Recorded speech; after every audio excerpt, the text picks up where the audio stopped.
નમસ્કાર, આપ જોઈ રહ્યા છો સ્પાર્ક ટુડે ન્યૂઝ। લોકસભા સામાન્ય ચૂંટણી 2024 વડોદરા સંસદીય મત વિસ્તારમાં સમાવિષ્ટ 145 માંજલપુર વિધાનસભા મતદાર વિભાગમાં કે જેમાં મકરપુરા, માણેજા, જીઆઈડીસી વહેલી સવારથી જ મતદાતાઓ મતદાન કરવા માટે મોટી સંખ્યામાં પહોંચ્યા હતા। પ્રથમ વખત મતદાન કરનાર યુવાઓએ પોતાનો મત આપી ખુશી વ્યક્ત કરી હતી।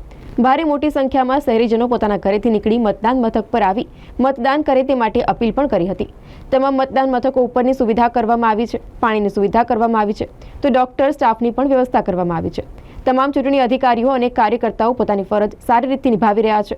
પોલીસ સ્ટાફ ખડે પગે કોઈપણ રીતે અવ્યવસ્થા प्रजानी न થાય તેનું પણ ધ્યાન રાખી રહ્યા છે। मैंने पहली बार वोट दिया है, मुझे बहुत ही अच्छा लग रहा है वोट देके, क्योंकि मैं एक फैसला ले पाई हूँ कि मुझे किसको वोट देना है।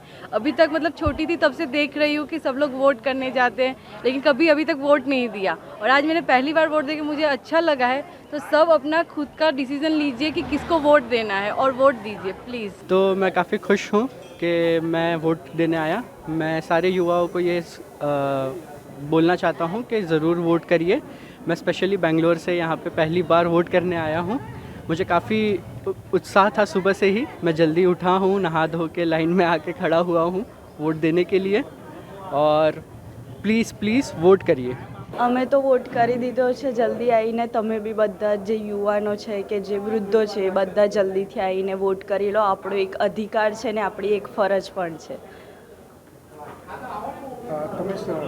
क्या बोलेंगे आप? मुझे बस ये चाहूँगी, वोट फॉर बेटर इंडिया।